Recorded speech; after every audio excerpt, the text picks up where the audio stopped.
சொல்லடி ஞான பெண்ணே, உண்மை சொல்லடி ஞான பெண்ணே. நடந்தால் 2 அடி, இருந்தால் 4 அடி. நடந்தால் 2 அடி, இருந்தால் 4 அடி. படுத்தால் 6 அடி போதும்.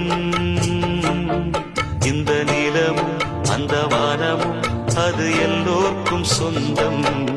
அடி சொல்லடி ஞான பெண்ணே, உண்மை